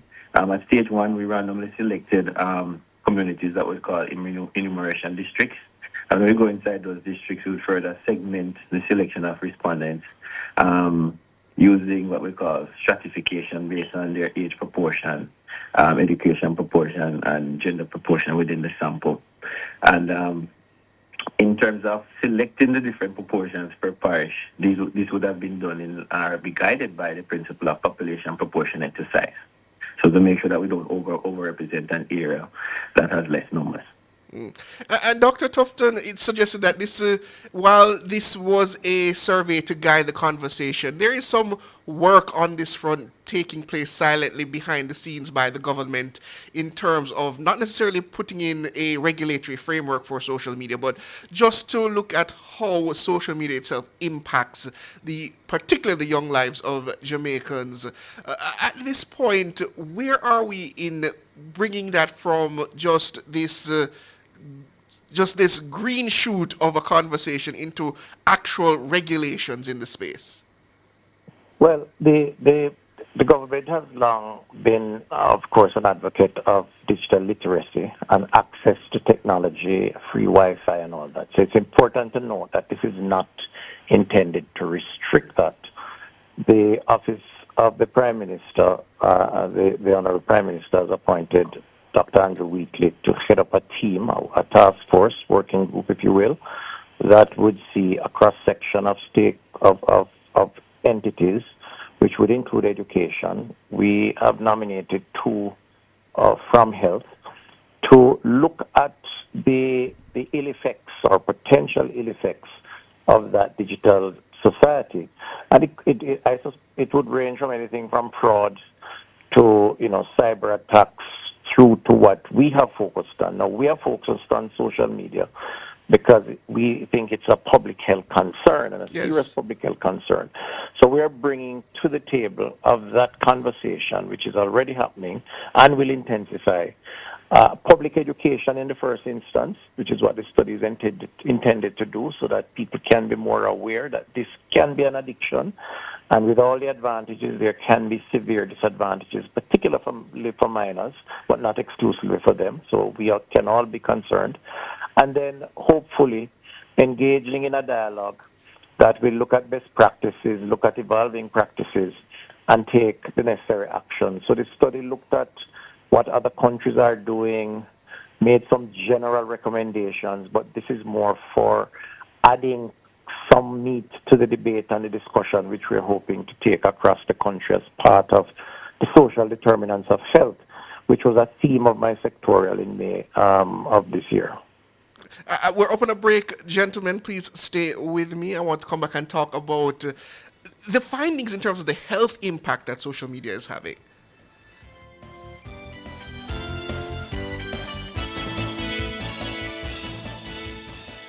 Drive the most exciting new vehicles in Jamaica. Schedule your 2024 Ford Ranger pickup or Ford Everest 7-seater SUV test drive now. Call or visit KIG today. The time by KIG is... It's 6:32.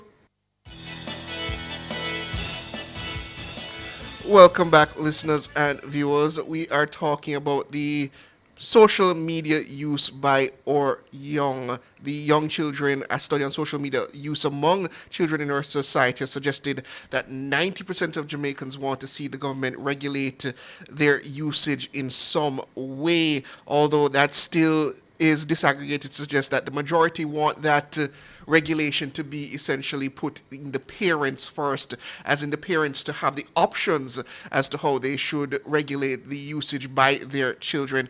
Having that discussion with me is the Minister of Health and Wellness, Dr. Christopher Tufton, as well as the Principal Investigator, Dr. Stephen Johnson.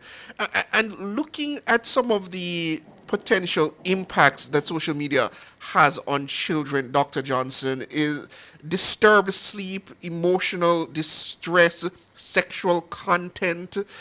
You would be surprised to believe that these are things that they shouldn't just normally. They shouldn't have access to these things or shouldn't be facing these problems at such an early age. And just how much social media is becoming an issue that is quietly damaging our youth. Okay, so separate and apart from this survey, there is data from the NCDA to indicate that on average, 70% of minors, they get below the required 8 hours sleep on an average school night. And over 68% spend more than 3 hours per day on social media. And Dr. Shetty would have touched on most of it on this today. But just to give you in a nutshell that it affects their executive function and the ability to make decisions, to think logically. Some persons shut down, and ultimately some persons also, depending on the severity of the... Dr. Johnson? I think we lost Dr. Johnson. We're going to try to get him back. You're still with us, Dr. Tufton? Yes, I'm here. And Dr. Tufton, because I'm sure this will come up as a concern that many Jamaicans will have, because we see where the rest of the world is going in terms of like the United Kingdom, some states in the United States, you have other places such as Australia, which have put in very, very stringent guidelines in terms of social media access or just by children, to the point where, for example, you require digital ID or something similar in order, as just an adult, to utilize the full function of a phone or other similar device. Is that where we are potentially going here in Jamaica? Do you see that on the horizon? Well, I don't want to put the cart before the horse. I think what is valuable about this study, rigorous exercise, is that it provides a basis for a conversation, and a national conversation involving all stakeholders, whether it's the youngsters in school, or it's the PTA group, or the education ministry, or otherwise, or parliamentarians for that matter, and certainly at community level. If you look at the examples of other countries which the study captures, a number of them, a lot of the very rigid, extreme positions have had many challenges. Australia, for example, which has had an outright extreme ban, most people have found a way around it. There are some things that it's very difficult to regulate and enforce, and we have to accept that given the global nature of social media and accessing these platforms. But also the potential positive of having access for learning and otherwise is also important to preserve and to ensure that there's no digital inequality in our society and certainly among our population. So I see, and I think the survey bears this out, some sort of a balance that provides some levels of restrictions, particularly for some of the sites that promote antisocial behavior. Some are international, but there are many that are local content providers who promote vitriol and hate and you know, all the negative, and access to those sites by children can in fact influence how they are developed. But again, we see suicidal tendencies. We see people who you know, aspire to be like what is really not real. The values and the attitudes and the impact of that, all of those show up in the survey, but also are supported by other studies elsewhere. And it suggests that we have to, you know, discuss in the first instance and then hopefully find the context, a kind of approach that we are satisfied with here in Jamaica. It's not a one-size-fits-all. Definitely. But certainly, Dr. Tufton, just as you have implemented, say, a nutrition policy in schools, would we similarly see a social media access policy at schools, or at least a digital device access policy at schools being implemented as a more broader policy rather than piecemeal per school? Well, the Ministry of Education does have a policy, and they have been trying to ensure that it is enforced in terms of access and when you can access. But I do believe that a combined effort by all concerned, a more holistic approach, incorporating the parents, incorporating the portfolios of health, where we also interact and play a role in terms of working with students within the education system, is going to be the most effective method. And as this study suggests, there is a need for greater parental guidance and parental control. The issue becomes, how does government create an opportunity for parents to provide some levels of self-regulation, family regulation, outside of just moral suasion? Moral suasion based on understanding and an acceptance that too much of this type of exposure can be bad, in the most basic sense, to ensure you get a good night's sleep so that you're alert the next morning to study. But beyond that, just exposure to very negative things. To controlling the time that you access the device, and there are devices that allows for that, or the sites that you access, because you can in fact install software programs that limit that kind of access. But parents would have to drive that.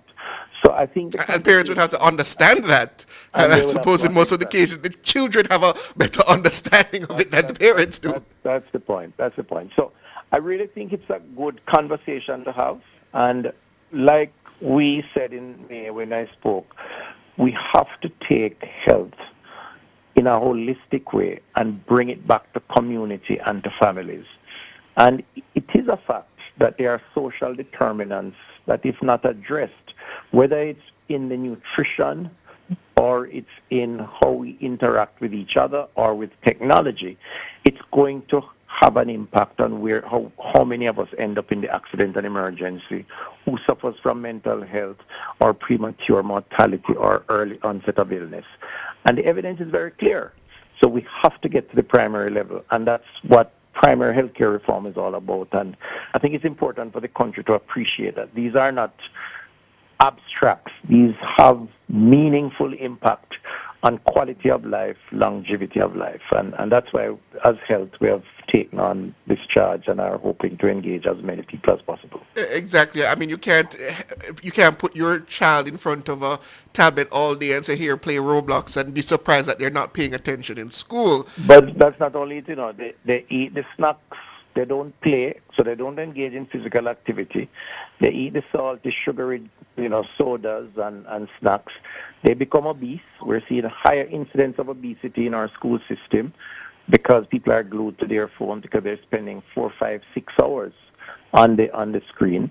In fact, our global school health survey is about to be released. I just saw a preview of it last week, and I'm going to take it to cabinet and then hopefully to the country. And it confirms in no uncertain terms that our young people are getting sicker from distractions of one form or another, including nutrition. But also it also covers social media access and how it influences their brain development and so on. So it's a very important issue, very, very important. Dr. Johnson, just finally from you, one of the recommendations that really stood out to me, and it's quite an interesting one, was that there was a suggestion that we have local protections independent from social media, from the foreign social media platforms, because the question is always, how much power do we have in terms of these kinds of regulations when the platforms are all overseas and we just don't have the kind of market share to really dictate terms? How do you now implement, say, local protections? Well, yeah, you asked the question, and in a sense you answered it, because in order to enforce regulation, you would have to have leverage over these companies. And even in jurisdictions where they do have leverage over these companies, most of these companies, they don't sit back and take what's recommended by the legislation. They actually seek redress through the court, and actually most of them are successful in having an injunction. In the case of Australia with an outright ban, they too, persons are looking to challenge the regulation as is. And the only entity that I see that would have the leverage is the European Union, but they're in the pilot phase of doing such. So where that is concerned, as it compares to Jamaica with social media companies outside of our jurisdiction, I don't think we have much leverage over them. And even if we were to do it, there's redress for them to challenge it on the grounds of privacy or find loopholes around such a system. And that is why it's important to have this national conversation. Yes. Going forward to find a solution that is, contextual. It sounds like you want to come in there, Dr. Tufton. Yeah, I think, as I said earlier, the providing local support for self-regulation is important. Yes. But beyond that, I think that this issue is going to grow, become a global conversation. There was a time when tobacco, for example, was not as rigidly restricted or certain in terms of what is allowed or not. We are coming with comprehensive legislation because of the proven fact that tobacco kills. Social media, I think, over time is going to see the discussion emerge in the halls of the World Health Organization by more countries. And I think it will add pressure to the international platforms to restrict and to provide guardrails. And I think will, over time, legitimize some of these restrictions. Tobacco companies have taken governments to court almost every day, and over time they have lost and had to resign themselves to conducting themselves in a more responsible way. I think the same will emerge. It's an evolving situation. What we're doing is being preemptive, as Dr. Johnson said today, not reactive. And I think that's a good thing, and it's good for the people of Jamaica and all stakeholders. Well said. That's Minister of Health and Wellness, Dr. Christopher Tufton. We were also joined by the principal investigator for the study, Dr. Stephen Johnson. Gentlemen, thank you for joining me this evening. Thank you very much for having us. We take a break, listeners, and then we come back with Around the World.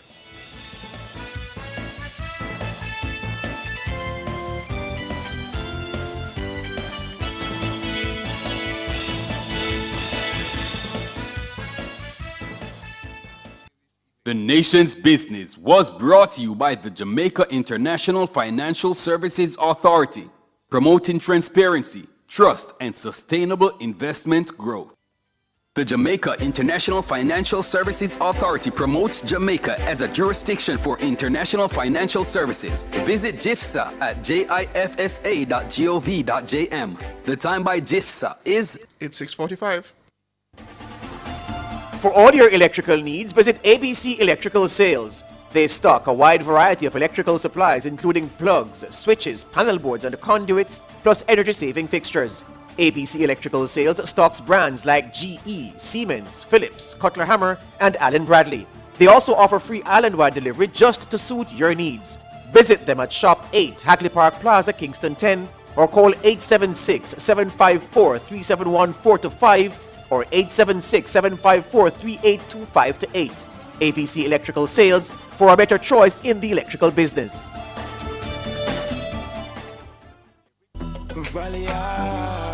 We a big deal when we touch ground. Yeah, I can't see when we're pulling up.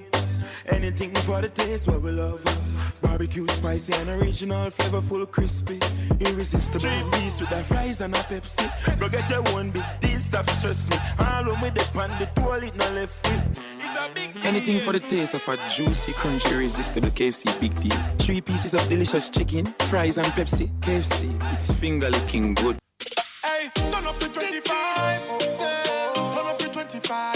Could I drive out fresh in a MG ride with a staycation, all inclusive flex? Yeah. I touch a million cash. Yes. Smart TV, PS5, and home upgrade. Turn up your winnings this summer with Digicel. Sign up or switch to postpaid or Digicel Plus. Buy a SIM. Top up with 5 bills or more. Buy a 7-day plan or higher. A smartphone deal or just pay your bill. Authorized under Section 58.3 of the Betting, Gaming and Lotteries Act. Promotion period June 24 to September 5, 2026. Visit DigicelJamaica.com for terms and conditions. Looking for a gym that's got it all? Welcome to Express Fitness, where fitness meets convenience. With 24/7 access, you can work out whenever it suits you. And with island-wide locations, we're always close by anywhere and anytime. Love classes? We've got them. From aerobics to dance to spin, you name it, we've got it. Our certified trainers are here to take you on a journey. Call us at 888-FITNESS or visit our website at expressfitnessja.com. Express Fitness, your goal or mission.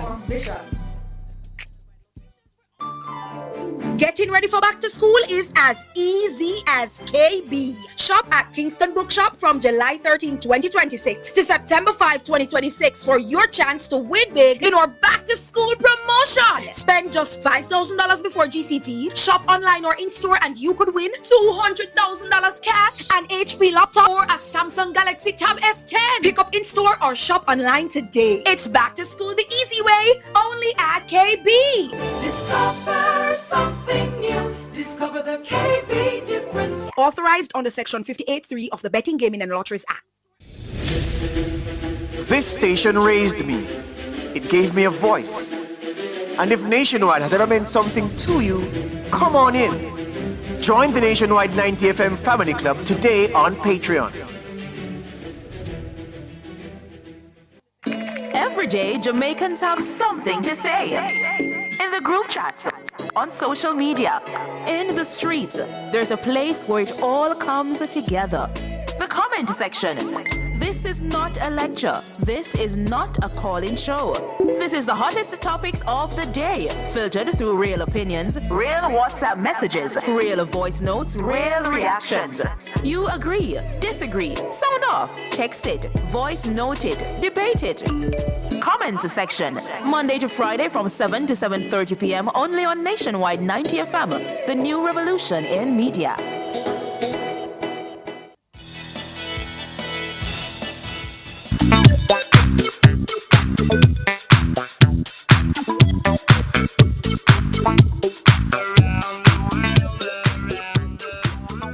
Welcome back, listeners, for Around the World. Unfortunately, another tragedy to cover today.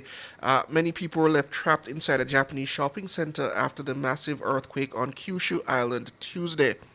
One witness reported the second floor of the mall in Kumamoto collapsing. Reports say 20 to 30 shopping center staff may be missing. Elsewhere in the prefecture, people are reported missing at a paper factory after a chimney collapsed. The magnitude 7.1 earthquake hit the island at 4:27 p.m. local time. It caused power cuts, damaged roads and bridges, and a collapsed castle wall. Footage from state broadcaster NHK also showed buildings on fire. More in this report from the BBC. Let's begin with developing news from Japan. There has been a major 7.1 magnitude earthquake. It's hit the nation's southwest on the island of Kyushu, injuring dozens and causing significant damage. We have the moment for you, captured on CCTV cameras when the tremor initially struck the Kumamoto prefecture.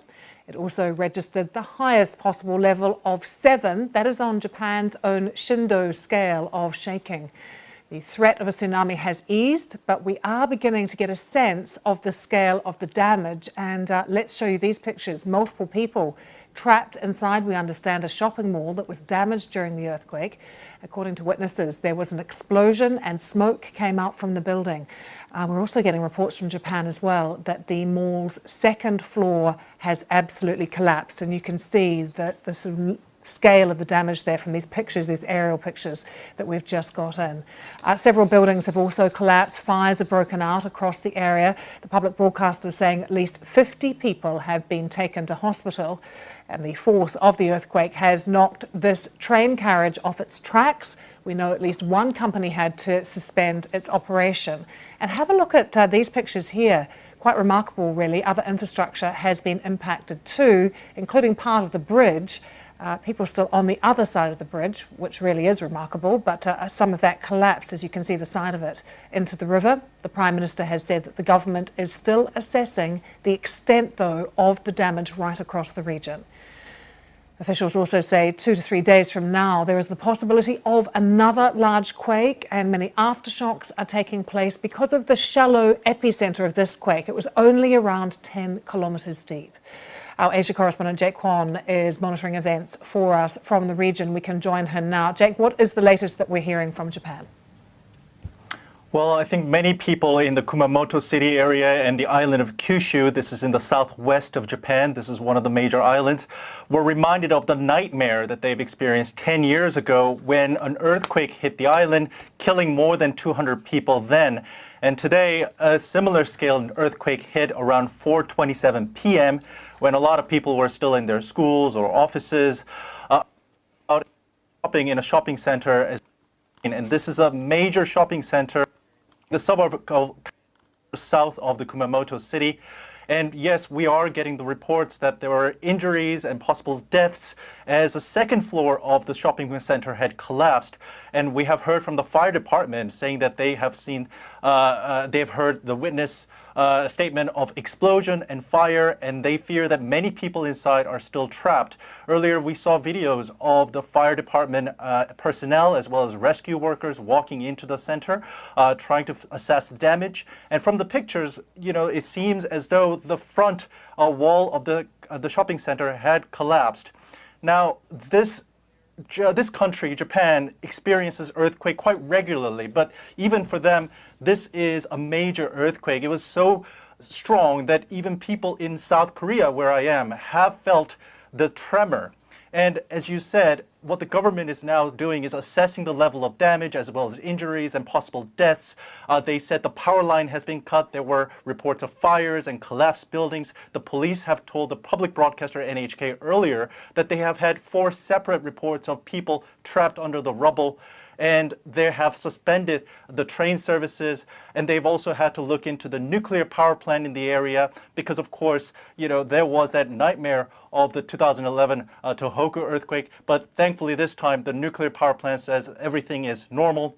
But the Prime Minister Takaichi, she was saying that they have sent an investigation team to assess all the damages, and they have warned the public to keep their eyes on the radio and TV to make sure that they can hear if there's ever an evacuation or take shelter warning. Jake, I think, as you rightly say, a lot of the focus is going to be on the AL Mall, which we have those pictures of, and you can really see the extent of the damage there and the reports that the second floor has collapsed, that people are trapped inside. So a lot of attention on there. But can I also just ask you, I mean, I'm from New Zealand, there's regular earthquakes there as well. When they're shallow like this one was, there's now surely a real concern that there could be another quake to follow. Certainly, and the authority at this time has also warned that this is a real possibility. Now, whenever these earthquakes strike, the first thing we look at is, of course, the magnitude and the location to see if it's close to a population center like we've seen today. But also, the depth is very important. 10 kilometers that we've seen today is very shallow, and usually when this happens on any other parts of the world, the result is devastating. Now, this is the same depth that we've seen in the Venezuela earthquake, where thousands are feared dead. And this is the same level that we've seen in other major earthquake in the past. So this is something that when this happens in Japan, thankfully, because Japan has been preparing for many decades to make sure that their buildings are earthquake resistant, the damage tends to be smaller. However, having said that, when they had similar scale of earthquake near their population centers in the past, the results were hundreds, if not tens of thousands of people dead. And this is why the government is really trying to tell the public that tomorrow or the day after, there could be even a bigger earthquake, as we've seen in the same area in 2016. Jake, really good to have that update. And we're just going to show you these pictures again because you can see the extent of the damage caused to the AL Mall. That is very much where the focus is, as I was mentioning, because witnesses saying there was an explosion, smoke came out of the building, and we're now getting these reports that the second floor of the mall has collapsed. The real concern is that people are trapped, stuck inside this building, this mall, because of the collapsed floor as well, and reports as well, many people taken to hospital. So this is something we're keeping a close eye on, what is happening in Japan, also those concerns that this quake could be followed up by others. So we'll bring you more on what is happening in Japan throughout the program. So we commiserate there with the people of Japan as they go through this tragedy. I mean, Mother Nature, you can't argue with it, you can't negotiate with it. All you can do is prepare and get out of its way. Listeners, that's where we have to leave Nationwide at 5 this evening. Stay tuned for the comment section with Shalois Michael and Mahiri Stewart. Special shout out to our super producer Dana Davey, our technical operator Andrew the Glen, the big man, the Bugs Anderson, as well as the best news and production department in the business led by the very capable Cara Powell. And as always, a shout out to our YouTubers Arlene Rowe, Oren, Karen Shan, Mary Gold, VP Rich Richards, Carleen, Carrick Shan, all of you. Thank you for joining me this evening. I've been your host, Siobhan Campbell. Have a good evening.